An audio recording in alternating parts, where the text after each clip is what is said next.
እንደምን ቆያችሁ ተመልካቾቻችን። ዛሬ በጣም ወሳኝና ብዙዎችን በተለይም ሴቶችን የሚነካ የጤና ጉዳይ ይዘንላችሁ ቀርበናል። እሱም የብረት እጥረት፣ የደም ማነስ ወይንም አይረን ዲፊሽንሲ አኔሚያ በሴቶች ላይ ለምን በብዛት ይከሰታል?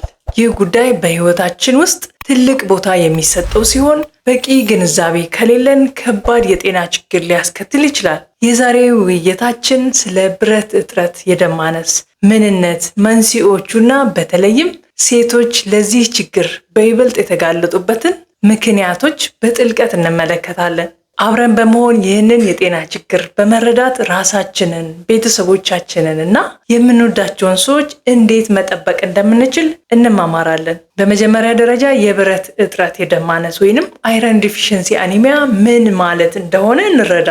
የደም ማነስ ማለት ሰውነታችን በቂ ጤናማ ቀይ የደም ሴሎች ወይንም ሬድ ብለድ ሴልስ በሚያጥሩት ጊዜ የሚከሰት ሁኔታ ነው። እነዚህ ቀይ የደም ሴሎች ደግሞ ኦክሲጅን ከሳምባ ወደ ሰውነታችን ክፍሎች በሙሉ ለማድረስ ወሳኝ ናቸው። እነዚህን ቀይ የደም ሴሎች ለመስራትና ኦክሲጅንን ለመሸከም ደግሞ ሄሞግሎቢን የተባለ ፕሮቲን ያስፈልጋል። ሄሞግሎቢን ደግሞ በውስጡ ብረት ወይንም አይረን የተባለ ማዕድን ይዟል። ስለዚህ በሰውነታችን ውስጥ በቂ ብረት ከሌለ በቂ ሄሞግሎቢን ማምረት አንችልም። በቂ ሄሞግሎቢን ከሌለ ደግሞ በቂ ጤናማ ቀይ የደም ሴሎች አይኖሩንም ማለት ነው። ይህ ደግሞ ሰውነታችን የሚያስፈልገውን ኦክሲጅን በበቂ ሁኔታ እንዳያገኝ ያደርጋል። ይህ ሁኔታ ደግሞ የብረት እጥረት፣ የደም ማነስ ይባላል። የብረት እጥረት፣ የደም ማነስ ሲያጋጥመን የተለያዩ ምልክቶች ሊታዩ ይችላሉ።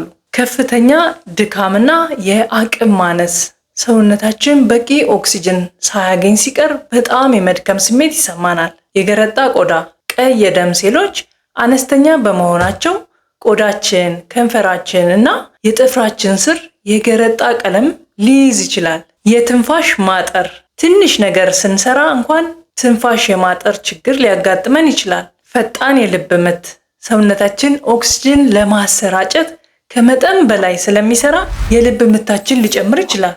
ራስ ምታትና ማዞር፣ ይህ ምልክት ለአንጎል በቂ ኦክሲጅን ባለመድረሱ የሚፈጠር ነው። የእጅና የእግር መቀዝቀዝ፣ የጥፍር መሰበርና የፀጉር መርገፍ፣ የምግብ ፍላጎት መቀነስ፣ አፈር የመብላት ፍላጎት፣ እነዚህ ምልክቶች እንደየሰው ሊለያዩ ይችላሉ። እናም ከቀላል ወደ ከባድ ሊሄዱም ይችላሉ። ማንኛውም ከላይ የተጠቀሱትን ምልክቶች ካዩ የሕክምና ባለሙያ ማማከር አስፈላጊ ነው።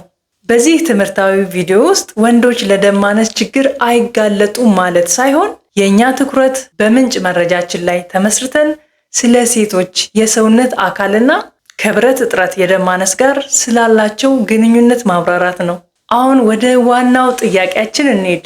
ሴቶች ከወንዶች ይልቅ በብረት እጥረት፣ የደም ማነስ የመጠቃት እድላቸው ከፍተኛ የሆነባቸው በርካታ ምክንያቶች አሉ። እነዚህም በዋናነት ከሴቶች የሰውነት አካልና የህይወት ዘመን ለውጦች ጋር የተያያዙ ናቸው። እስኪ ዋና ዋናዎቹን ምክንያቶች በዝርዝር እንመልከት። የመጀመሪያውና ዋነኛው ምክንያት የወር አበባ ነው። የወር አበባ በየወሩ በሴቶች ላይ የሚከሰት ተፈጥሯዊ የሰውነት ሂደት ነው። በዚህ ሂደት ውስጥ ደም ከሰውነት ይወጣል። እናም በዚህ ደም ውስጥ ደግሞ ብረት ወይንም አይረን አለ። ብዙ ሴቶች መደበኛ የሆነ የወር አበባ ሲኖራቸው፣ ይህም ማለት የወር አበባው ከ4 እስከ 5 ቀናት የሚቆይና በአንዴ የሚፈሰው የደም መጠን ከ2 እስከ 3 የሾርባ ማንኪያ የሚደርስ ከሆነ ሰውነታቸው የጠፋውን ብረት ወይንም አይረን ከምግብ በቀላሉ ማሟላት ይችላል። ነገር ግን አንዳንድ ሴቶች ከመደበኛው በላይ ብዙ ወይም ረጅም ጊዜ የሚቆይ የወር አበባ ደም መፍሰስ ያጋጥማቸዋል። ይህ ሁኔታ ከፍተኛ የወር አበባ ደም መፍሰስ ወይንም በሕክምናው ስያሜ ሜኖራጂያ ይባላል። የበሽታ መቆጣጠሪያና መከላከያ ማዕከል ወይንም CDC መረጃ መሰረት ከፍተኛ የወር አበባ ደም መፍሰስ ያላቸው ግለሰቦች ከ7 ቀናት በላይ የወር አበባ ሊቆይባቸው ይችላል። ከመደበኛ የወር አበባ በእጥፍ የሚበልጥ ደም ሊፈሳቸው ይችላል። ይህ ከልክ ያለፈ የደም መፍሰስ ደግሞ ሰውነታቸው ከምግብ የሚያገኘውን ብረት የሚበልጥ የብረት ወይንም የአይረን እጥረት ስለሚፈጠር የብረት እጥረት፣ የደም ማነስ በቀላሉ ሊከሰት ይችላል። ከፍተኛ የወር አበባ ደም መፍሰስ ካለብዎ ምልክቶቹ በየ1 ወይም 2 ሰዓት የንጽህና መጠበቂያ መቀየር፣ ትልልቅ የረጋ ደም መፍሰስ፣ ሌሊት የበዛ ደም በመፍሰስ ምክንያት መነሳት፣ የወር አበባ ህመም ከመጠን በላይ መሆን፣ ከፍተኛ የድካም ስሜት ናቸው። እነዚህ ምልክቶች ከታዩ ሐኪም ማማከር በጣም አስፈላጊ ነው። ሁለተኛው ወሳኝ ምክንያት እርግዝና ነው። በእርግዝና ወቅት የሴቷ ሰውነት ለራሷና እያደገ ላለው ጽንስ በቂ ደም ለማምረት ከወትሮ የበለጠ ብረት ያስፈልገዋል። ይህ የሆነበት ምክንያት በእርግዝና ወቅት የደም መጠን እስከ 50% ሊጨምር ስለሚችል ነው። ይህ ተጨማሪ ደም ለጽንሱም ሆነ ለእናትየው ኦክሲጅን ለመሸከም ያገለግላል። አንዲት ነፍሰ ጡር ሴት በቂ ብረት ወይም አይረን ካላገኘች የብረት እጥረት፣ የደም ማነስ ሊያጋጥማት ይችላል። ይህም በእናትና በጽንስ ጤና ላይ ችግር ሊያስከትል ይችላል። ለምሳሌ ያለ ጊዜው መውለድ፣ ዝቅተኛ የህፃናት ክብደትና የእናትየው ድካም መጨመርን የመሳሰሉ ችግሮች ይከሰታሉ። በዚህም ምክንያት ነፍሰ ጡር ሴቶች ብዙውን ጊዜ የአይረን ተጨማሪዎች ወይም አይረን ሰፕሊመንት እንዲወስዱ ይመከራል። ሶስተኛው ምክንያት ደግሞ ኢንዶሜትሪዮሲስ ነው። ይህ ሁኔታ የሚከሰተው ማህፀን በውስጥ በኩል የሚሸፍነውን ቲሹ ወይም ኢንዶሜትሪያል ቲሹ ከማህፀን ውጪ ባሉ ሌሎች የሰውነት ክፍሎች ላይ ለምሳሌ በኦቫሪ፣ በፋሎፒያን ቲዩብ ወይም በሆድ ዕቃ ውስጥ ማደግ ሲጀምር ነው። ይህ ቲሹ ከማህፀን ውጪ ቢያድግም አሁንም ከወር አበባ ዑደት ጋር ተያይዞ በየወሩ ይደማል።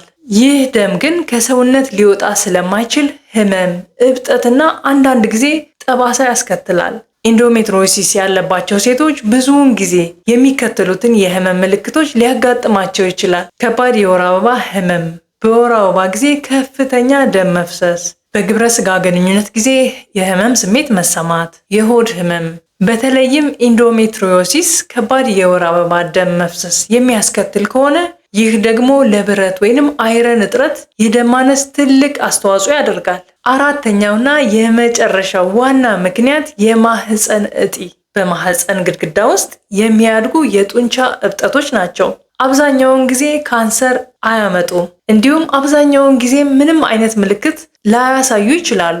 አንዳንድ ሴቶች የማህፀን እጢ እንዳለባቸው እንኳን ሳያውቁ ሊኖሩ ይችላሉ።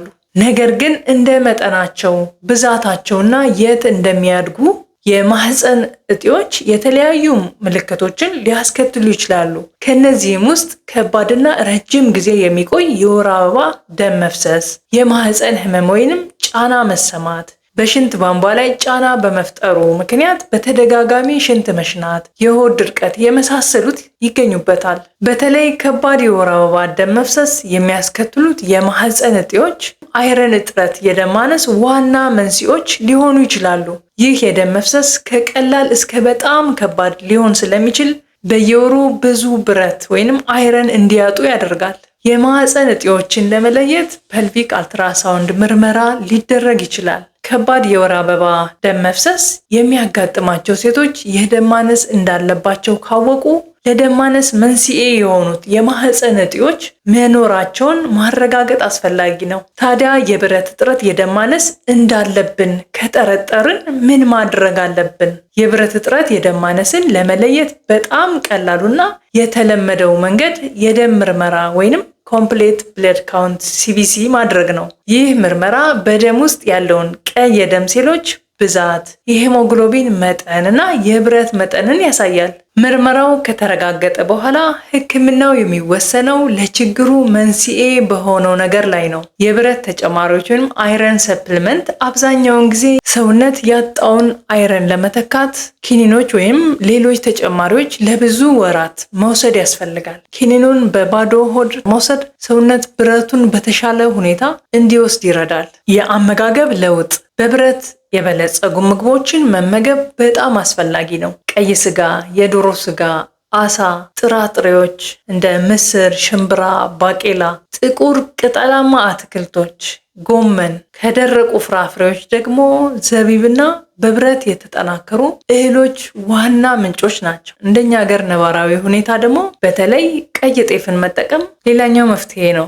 ዋናው ነገር ደግሞ መሰረታዊ መንስኤን ማከም ነው። ከባድ የወር አበባ፣ ደም መፍሰስ፣ የማህፀን እጢ ወይም ኢንዶሜትሪዮሲስ ለችግሩ መንስኤ ከሆኑ እነዚያን የጤና ችግሮች መታከም ለደም ማነስ ዘላቂ መፍትሄ ይሰጣል። ሕክምናው በመድኃኒት፣ በሆርሞን ሕክምና ወይም በቀዶ ጥገና ሊሆን ይችላል። ተመልካቾቻችን ሴቶች በብረት እጥረት የደም ማነስ የመጠቃት እድላችን ከፍተኛ መሆኑን አይተናል። የወር አበባ፣ እርግዝና፣ ኢንዶሜትሪዮሲስ እና የማህፀን እጢዎች ለዚህ የጤና ችግር ዋነኛ መንስኤዎች ናቸው። ስለዚህ ማንኛውም ከላይ የተጠቀሱትን ምልክቶች ካዩ ወይም ከላይ ከተጠቀሱት የጤና ችግሮች ውስጥ አንዱ ካለብዎ የህክምና ባለሙያ ማማከር አስፈላጊ ነው። ጤናማ አመጋገብን መከተል፣ በአይረን ወይንም በብረት የበለጸጉ ምግቦችን መመገብና በመደበኛነት የህክምና ምርመራዎችን ማድረግ የአይረን እጥረት የደም ማነስን ለመከላከልና ለመቆጣጠር ወሳኝ ናቸው። ስለ ሰውነታችን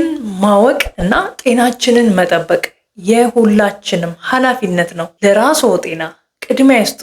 እንዲሁም ማንኛውም ለውጥ ስታስተውሉ እርዳታ ለመጠየቅ አታመንቱ። ከኛ ጋር ስለቆያችሁ እንዲሁም ይህንን ጠቃሚ መረጃ ስላዳመጣችሁ ከልብ እናመሰግናለን። ይህ የጤና መልእክት ለሌሎች እህቶች ጠቃሚ ሊሆን ስለሚችል ሼር አድርጉ። እንዲሁም ላይክ፣ ሰብስክራይብ በማድረግ እኛንም ማበረታቱ። በሌላ ጤና ነክ ጉዳይ እስከምንገናኝ ድረስ ጤናማ ሆናችሁ ቆዩን።